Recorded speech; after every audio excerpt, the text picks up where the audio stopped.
and death. We have seen the way we live, work, and socialize change.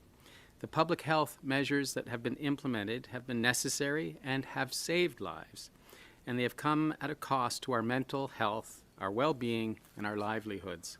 I want to thank Ontarians for their sacrifices. I know it has not been easy. Les mesures de santé publique mises en œuvre ont été nécessaires et ont sauvé des vies, mais elles représentent de grands coûts sur le plan de notre santé mentale, notre bien-être et nos moyens de subsistance. Je remercie la population ontarienne des sacrifices qui ont été faits. Je sais que cela n'a pas été facile. While we know COVID-19 is not going away, we are in a very different place than we were 2 years ago. We have greater knowledge and experience in how this virus behaves and what works to stop its transmission. We have tools that we have not had before. We have highly effective vaccines that have changed the course of this pandemic, and we have effective treatments for those at risk of getting very sick. Our vaccination rates are amongst the best in the world, with over 90% of Ontarians aged 12 and over with 2 doses. We continue to make progress in our vaccination campaign. For our 5 to 11-year-olds, 54% have 1 dose, and over 24% have 2 doses. And over 6.7 million Ontarians have received their booster dose. Many of you heard the call for arms. By rolling up your sleeves, you have not only protected yourselves from serious illness and hospitalization, you have also helped our dedicated frontline healthcare providers by reducing the burden on our healthcare system. While the risk remains, this commitment has paid off and means that we can continue to ease some of the public health restrictions today and again on March 1st. En vous faisant vacciner, non seulement vous vous êtes protégé de maladies graves et de hospitalisations, mais vous avez aussi aidé les fournisseurs de soins de première ligne qui continuent de se dévorer en réduisant le fardeau sur notre système de la santé. Bien que les risques soient toujours là, votre engagement a porté fruit et nous pouvons maintenant continuer à assouplir quelques restrictions sanitaires aujourd'hui et encore le 1er mars. Easing measures allows our society to start enjoying the things that improve our well-being, but it also means continuing with Ontario's staged, phased, cautious, and evidence-based approach. This includes keeping our masks on a while longer, and that health and safety plans are in place to keep public spaces safe for all of us. As we move forward, COVID-19 vaccines continue to remain a cornerstone of our plan to manage this virus. As of 8 a.m. tomorrow, February 18th, Ontario is expanding booster dose eligibility to youth aged 12 to 17. Appointments can be booked through the provincial booking system and the Provincial Vaccine Contact Center, as well as pharmacies administering the Pfizer vaccine. À compter du vendredi, le 18 février à 8 heures, l'Ontario élargira l'admissibilité à la dose de rappel aux jeunes âgés de 12 à 17 ans. Il sera possible de prendre rendez-vous par l'entremise du système provincial de prise de rendez-vous de l'infocentre provincial pour la vaccination, ainsi que dans les pharmacies participantes qui administrent le vaccin Pfizer. Appointments can be booked for 6 months or 168 days after a second dose.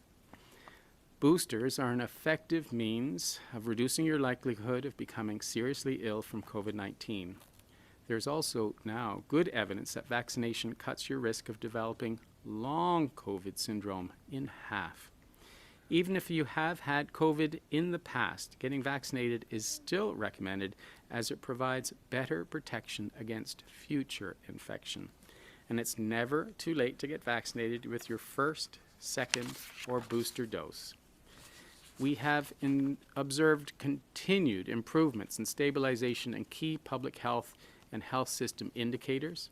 The percent positivity continues to decrease, and new admissions to hospital and ICU have been declining week over week. There are also continued decreases in the number of outbreaks in high-risk settings such as hospitals and long-term care homes. Once again, I want to thank Ontarians for their incredible sacrifices. Your collective efforts have allowed us to get back to where we are today. Our plan to get here has always been data-driven, and the decisions that we make will continue to be based on the best science and evidence. The risk remains, and we must remain nimble in our response and be ready to respond to new risks in a manner that minimizes severe outcomes and impacts on our health system while limiting any further disruption of every person's daily lives. Thank you. Merci. Go to the phone lines for questions. Just a reminder, it's one question, one follow-up. Over to the first question, please. Your first question comes from Richard Southern with City News 680. Please go ahead. Hi, Dr. Moore. Thanks for taking my question. Doctor, aside from yourself, Ontarians have turned to the Premier for advice on what to do during the pandemic. This past Tuesday, the Premier suggested there was little value in further rounds of vaccination. Without pointing out that it reduced hospitalizations, the Premier said, quote, "We also know that it doesn't matter if you have 1 shot or 10 shots, you can still catch COVID-19. Doctor, do you think that comment was appropriate coming from the Premier? Well, I can understand his concern, and it's about the protection of the vaccine against transmission, and it has been excellent against all the original strains of COVID, so alpha, beta, gamma, delta. It's less effective against Omicron, against transmission.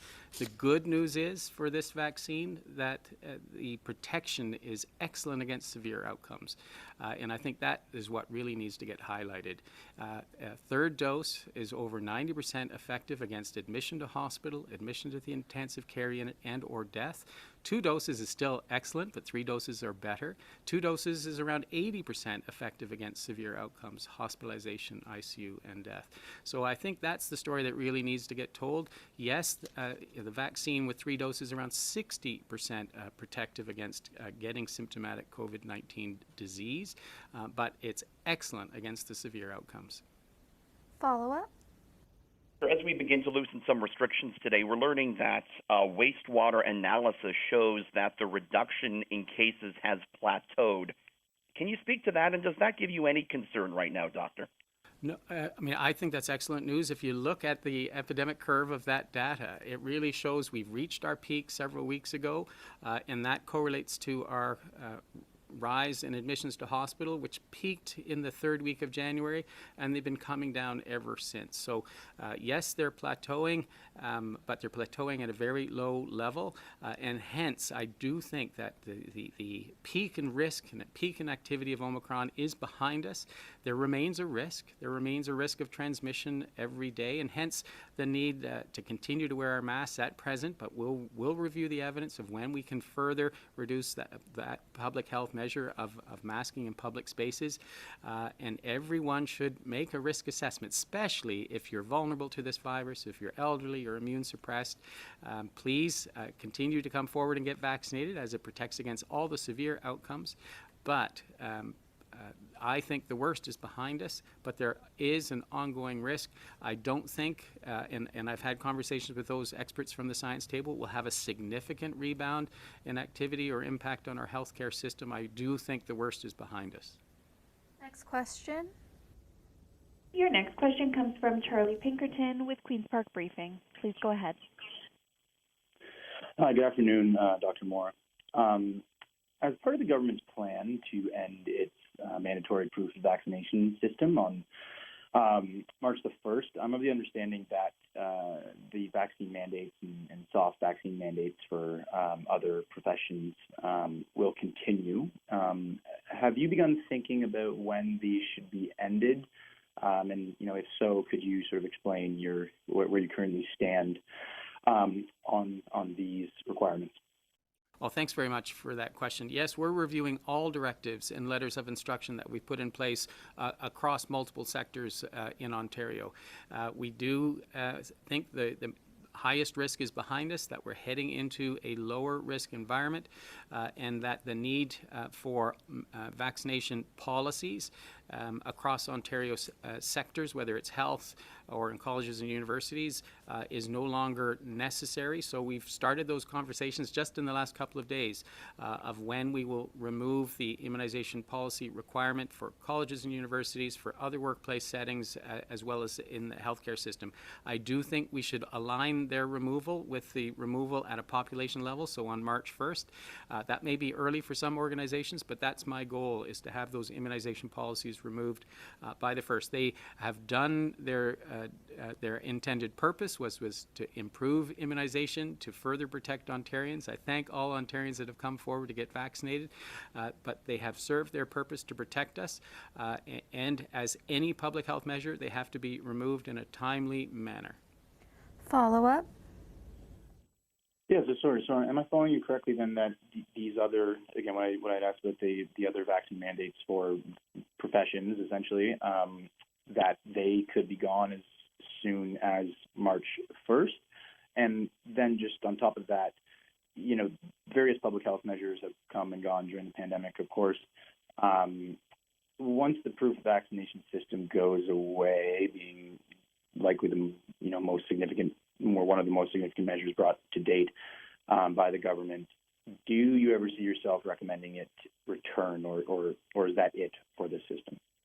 So I just want to make sure we're on the same page. We have not mandated immunizations. We have mandated that organizations have immunization policies. So that's typically get immunized, get educated regarding the benefits and risks of the vaccine, and or have a testing strategy. So that that mandate to have an immunization policy will, it's my intent, together with negotiation with partners, to have them removed by March 1st. I think that's prudent. It follows the removal of proof of immunization for other venues. So I think it's timely to remove them for businesses. There may be mandates by organizations that are not government that would want to have a testing strategy continue, especially if they have a high-risk setting. I'll just also be particular that there was a mandate for vaccination in long-term care facilities by the minister. That is separate, as it wasn't a directive by the Chief Medical Officer Health Office. Next question. Your next question comes from Holly Mackenzie-Suter with the Canadian Press. Please go ahead. Hi, Dr. Moore. I wanted to talk about the pace of the reopening plan. The latest version had 21 days between each step, and you've said repeatedly that's a good and cautious way to monitor the impacts of each step. But now we're less than 2 weeks away before all capacity limits and the vaccine certificates end. We're not going to have that much time to monitor the impacts of the changes today. So could you just explain what the rush is with this, especially looking at the wastewater data? Wastewater data has come down significantly. So we are now, if you recall, we put public health measures in on January 5th. We then opened schools on the 17th, so there was roughly 12-day separation. We then further opened the economy again on the 31st, so another 2-week separation. We then made a 17-day separation. So we're always following the data and the science. I'm just so pleased that our hospitalization rates are coming down very rapidly. They went up rapidly, and now they're coming down in a very quick descent. And remembering hospitalization is a later signal. So I do think the risk is less at a population level. I do think the worst is behind us. And I think following the data, any public health measure should be as short as possible. It limits people's freedoms and rights, and we have to be responsive to that and the implications of public health measures. So we've always said that they should be proportionate to the risk and balanced in their response, and I think shortening it by 3 to 4 days this time from the 21st to the 17th was reasonable, and because we're having such a rapid descent, and I do anticipate that we won't have any significant rebound in risk to hospitalization, that we can continue at a 2-week march to March 1st to open up more broadly. Follow-up. Yeah, I'm just wondering as well about, last year we lifted restrictions at around this time with a plan to not enforce them province-wide again. And then in a couple months, we had a hard lockdown basically in April because of the pressures on the health system. And I know you've said, we have vaccines now, things are different. But what's the plan in the event that there is a new variant that strains the health system again? Like the unexpected can happen, as we know. So what is the backup plan? Would restrictions ever be brought back, or are we looking regionally, or kind of what? Could you just explain more the thinking of kind of if things don't go the way we want or these trends don't continue? Well, I am optimistic that we're on the right path and want to thank all Ontarians for the sacrifices they've made. You're absolutely right. We're in a much better position now with 90% of our 12 and up population having had at least 2 doses, 6.7 million Ontarians having had 3 doses, and now having wide availability of other therapeutics, including outpatient oral treatments. Much better position now. I absolutely don't want to have to go back and impose any public health measures. You're basically asking, are we ready if there's a new variant? We've got a very robust surveillance system. We can expand our PCR testing capacity if necessary to try to deal with a new strain or variant. We've got plenty of public health experience and health system infrastructure now in place, more ICU beds, more treatment options for patients. So I think we're in a much better position now. I also think internationally, we have more people immunized at an international level. We still have a long ways to go. At least 40% more of the global population should get access to vaccines, and that's an international effort. Once we get that, the risk of new variants emerging should decrease. But we have a robust surveillance system both provincially and nationally. I trust our Public Health Agency of Canada to be monitoring the international scene as well for any new variants and to be able to put in travel restrictions if and when necessary. We've learned plenty in the last 2 years of how to reduce the risk, and I think the science behind this is much better than we've ever had. Last question, unless someone else joins the queue.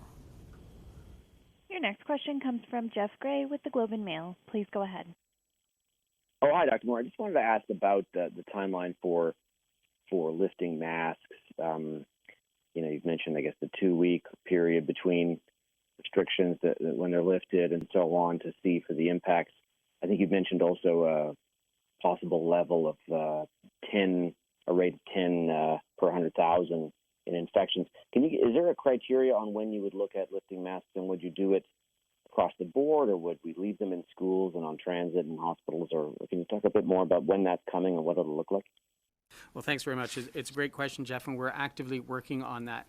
We want to open up on the 17th and make sure that that's done safely. Further opening on the 1st and monitor the data as we've done in a phased, staged approach. It's worked well for us in Ontario. And 2 weeks after that, we review any other public health measures, including masking. If and when we transition, it would be from a mandate to mask to a recommendation to mask. I would certainly hope that vulnerable members of our community that are at risk for this virus, that are immune suppressed or transplant patients in public spaces would continue to mask. And we may review masking for public spaces like and transport systems like subways, buses, etc., to ensure that everyone's confident to use those resources. So if you'll bear with us, we're going to follow the data, follow the evidence, and anticipate that we'll be reviewing masking in public on the 2nd to 3rd week of March and make decisions for all public spaces, including schools, in that time frame. Follow up? So schools and then malls and retail and so on, but it might possibly remain in certain settings even after that time? But we absolutely want to look at the risk at a population level and make sure that we're in a safe place across Ontario, across all regions, because this will be removing it for all Ontarians. And we know there are some regional differences. Even right now, in Omicron, activity is higher in the north and northeast. So but you have our assurance that we're going to review all measures, including masking, and we'll make the removal at a population level when it's the safest time for Ontarians, but ensure that those that are vulnerable feel confident to continue to wear them to best protect themselves. We all need a break from them, but reminding ourselves that we may need them again in the fall if Omicron comes back, and obviously all the other respiratory viruses are going to want to come back, given we haven't been exposed for many years against them. Last question. Your final question comes from Randy Rath with CHCH TV. Please go ahead. Yeah, hi, doctor. I'm wondering if you're saying that the necessity for vaccine mandates in workplaces is gone on March 1st. Should people that were fired, that lost their employment because they refused to get a vaccination, should they be rehired? Well, I would leave that up to the individual corporation. Our policy and recommendation was to have an immunization policy, whether you vaccinate or get tested. If they've gone forward and had a mandate, which was not our direction, I would leave it up to the individual corporation to negotiate that with their workforce. Follow up, and this is the last question. Would you, doctor, feel confident that an unvaccinated person could go and work in a long-term care facility now? Well, it's a good question. I think we've improved the infection prevention and control practices significantly in long-term care. I think as we head to low endemicity and low-risk environments in that setting, we should absolutely review all measures that have been put in play. But infection prevention control practices, so masking and hand hygiene, all those practices that work so well before we have vaccine have to be monitored. You need good quality assurance that they're maintained and the workforce is educated in them, realize their benefit. And I think that's one of the biggest lessons learned from our long-term care activities is how to ensure ongoing sustained benefit of the baseline infection prevention control practices to best protect their clientele. Thanks, everyone.